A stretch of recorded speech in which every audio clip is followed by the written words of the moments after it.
All right, coming to you from my back patio before it gets too hot out here. Chapter 16. In the late afternoon, Matt sat in the cabin doorway. He couldn't think of any work to do. He felt restless, the excitement still jumping about inside of him. He needed to talk to someone. He wanted to tell his father about the bear. Thinking of his father, he felt that snake of worry crawling about behind every other thought. The worry was becoming more frequent every day. What could have kept his father for so very long? Suppose some accident had befallen him. The meeting with the bear had shaken Matt's trust in the forest. Now it seemed to close in on him every side, dark and threatening. Suppose his father had met with the bear. Suppose he had never got back to Quincy.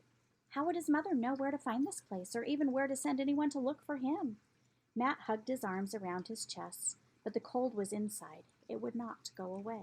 Remember, he's only, he's just 12, 13 years old, so he's really young. Can you imagine being all on your own? No, not knowing, don't have cell phones, don't have GPS, don't have any of the modern things that we use to stay in contact with people. So he's on his own. Kind of a scary thought.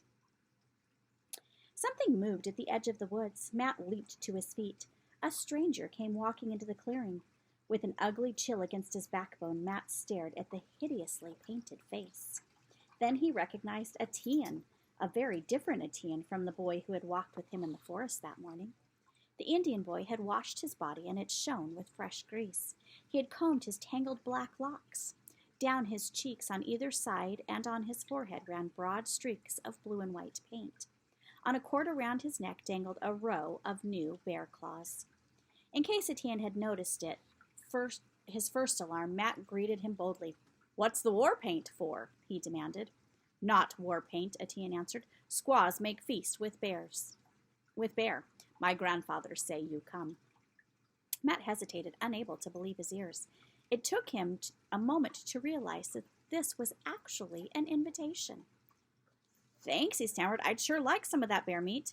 Wait till I get my jacket." "Shut door," Etienne reminded. "Maybe another bear come." Etienne was in good humor. He had made one of his unexpected jokes. "Long way," Etienne said after a time. Matt was certain that they must have been walking fast for more than an hour. He remembered that Etienne had already walked all this way to fetch him, and he kept silent. It was so dark now that he could barely see to put one foot before the other, but he realized that they were on a well-beaten trail.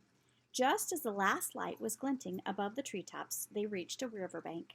Drawn up at its edge was a small birch canoe. Etienne motioned him to step in. Then he gave a push and leaped nimbly into the stern. His paddle moved soundlessly. Grateful to sit still, Matt was entranced by the speed, the silence, the gliding shadows on the silver river. He was regretful when, in a very few strokes, they reached the other side. Now Matt could see a glimmer of light deep in the woods. Etienne led him towards it, and presently their way was barred by a solid wall of upright posts. A stockade. For the first time, a quiver of uneasiness made Matt falter. But stronger than any doubt, curiosity drove him on. Not for one moment would he have turned back. Eagerly, he followed Etienne through a gateway into an open space filled with smoke and moving shadows and wavering patches of light cast by birch bark torches. All around him in a circle rose the dim shapes of cabins and cone-shaped wigwams. In the center of a circle, a long, narrow fire was burning between walls of logs. Suspended on timbers hung 3 iron pots, sending up rosy curls of steam into the smoky air. The fragrance of boiling meat and pungent herbs made Matt's stomach crawl. Then he was aware of the Indians. They sat silently on either side of the fire, their painted faces ghastly in the flickering light. They were clad in an odd medley of garments, some in Englishmen's coats and jackets, others with bright blankets draping their shoulders. A few had feathers standing straight up from headbands. Everywhere there were gleam of metal on arms and chests. Women in bright cloth skirts and odd pointed caps moved about without a sound, adding wood to the fire or stirring the contents of the kettles. Light glimmered on their silver armbands and necklaces. Clearly the Indians had put on their finest array for the feast. It came over Matt with a rush of shame how very shabby he must look in their eyes. Even if Etienne had warned him, what could he have done? He had no other clothes to wear. Probably Etienne had known that and so had said nothing. No one seemed to notice him, yet he was conscious of the unblinking stare of the row facing him. The others did not turn their heads. They seemed to be waiting. In the silence, Matt's heart beat so loudly they all surely must have heard it. After a long pause, one man rose slowly and came toward him. It was Sackness, his paint-streaked face barely recognizable. He wore a long red coat decorated by a handsome beaded collar and metal armbands. A crown of feathers rose from the beaded headband around his forehead. He stood very tall, and there was pride in his stern features. Why, Matt thought, he looked like a king. "Quay," Sackness said with dignity. "White boy, welcome." In a sudden terrifying yell, the row of Indians echoed this greeting. "Tahoe!" they shouted. "Tahoe! Yee-hee-hee!" "Quay," Matt stammered in return, and then boldly, "Quay." The Indians seemed satisfied. Smiles flashed in their dark faces. There was rough laughter, and then, seeming to forget him, they began to jabber to each other. From nowhere, children suddenly crowded around him, giggling, daring each to touch him. Matt's heart slowed its pounding. There was nothing to fear in this place, but after the weeks of stillness in his cabin, the noise was confusing. He was grateful when Etienne came to his rescue and led him to a seat at the end of a log. An old woman approached and held out to him a gourd cup.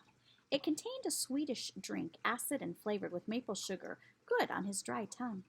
Sackness raised his arm, and instantly the clamor was silenced. There was no doubt Etienne's grandfather was the leader here. An Indian brought him a long pipe, and Sackness put it to his lips and slowly blew out a long wreath of smoke. The rows of Indians waited respectfully for him to speak. Instead, the old man turned to his grandson and held out the pipe. Etienne stepped into the center of the clearing. In the firelight, he stood straight and slender, his bare arms and legs gleaming. Matt had never seen him like this. Proudly, he took the pipe, set it briefly to his own lips, and handed it back to his grandfather. Then he began to speak. Matt did not need to understand the words. He soon realized that Etienne was recounting the morning's adventure. Watching his gestures, Matt felt himself living again the walk through the woods, the meeting with the small cub, the fearsome mother about to charge. As Etienne spoke, the Indians urged the boy on with grunts and shouts of approval and pleasure. Etienne tensed his body. He uttered a sharp cry, pointed at Matt, and made a flinging sweep of his arm, hurling an imaginary rabbit. The seated figures broke into loud cries, "Hee!" grinning and pointing at Matt, swinging their arms in imitation. Matt's cheeks were hot. He knew they were making fun of him, but boisterous as it was, the sound was friendly. Now they turned back to Etienne and followed his story with growing excitement. Etienne certainly made a very good story of it. His telling took a lot longer than the actual event. Plainly, they all enjoyed it, and in listening, they were all taking part in it. Etienne was a skillful storyteller. Matt could understand now just how he must have delighted them with his acting out of Robinson Crusoe. When the narrative was over, the Indians sprang to their feet. They formed a long line. They then began a sound that sent a tingle, half dread and half pleasure, down Matt's spine. A lone Indian had leaped to the head of the line, beating a rattle against his palm in an odd, stirring rhythm. He strutted and pranced in ridiculous contortions, for all the world like a clown in a village fair. The line of figures followed after him, amping and stamping their feet in response. Etienne was at his side again. "Dance now," he said, "then feast." The rhythm of the rattle quickened. The line of figures wove round fire faster and faster. Women joined now at the end of the line, linking their arms, swaying. Finally, the children, even small children, were dancing, stamping their small naked feet. "Dance," Etienne commanded. He seized Matt's arm and pulled him into the moving line. The men near cheered him on, laughing at Matt's stumbling attempts. Once he caught his breath, Matt found it simple to follow the step. His confidence swelled as the rhythm throbbed through his body, loosening his tight muscles. He was suddenly filled with excitement and happiness. His own heels pounded against the hard ground. He was one of them. He came back to earth with a stitch in his side. His legs threatened to give way under him. The dancing seemed to have no end. Determined that Etienne should not see him weakening, he moved faster and stamped harder. Finally, when he felt he could not make the circle one more time, the dance ended. The feasting began. A squaw brought him a wooden bowl filled with thick, hot stew and a curiously carved wooden spoon. The first steaming mouthful burned his tongue, but he was too hungry to wait. He thought nothing had ever tasted so good, dark and greasy and spicy, so this was bear meat. Presently he noticed that Etienne sat beside him, eating nothing. "You're not eating?" he said with a sudden doubt. "Have you given me your share?" "This is my bear," the boy answered. "I kill, not eat. Maybe not get any more bear." He didn't sound as if he minded in the least, as if, in fact, he was proud of not eating. When Matt's bowl was empty, the squaw refilled it. By the time he finished, sleepiness began to drag at his eyelids. He could scarcely hold them open. Etienne seemed in no hurry to leave. The Indians were enjoying themselves, refilling their bowls, shouting at each other, laughing and slapping their legs at what seemed to be uproarious jokes. This was noisier than any celebration Matt had ever seen in Quincy, even on muster day. Why had he ever had the idea that Indians were a dull lot? At last, however, they fell silent, and Matt saw that one of them was beginning another story. It promised to be a long one. Between the sentences, the speaker drew on his pipe, and the smoke curled from his nose and mouth as he spoke. Matt's head drooped and came up with a painful jerk. He had almost fallen asleep sitting up. Etienne laughed and motioned him to his feet. At the thought of tramping all the way back to the cabin, Matt groaned. It must be close to midnight.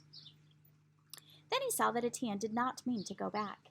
He led Matt toward one of the wigwams and pulled back the flap of deerskin that hung across the door.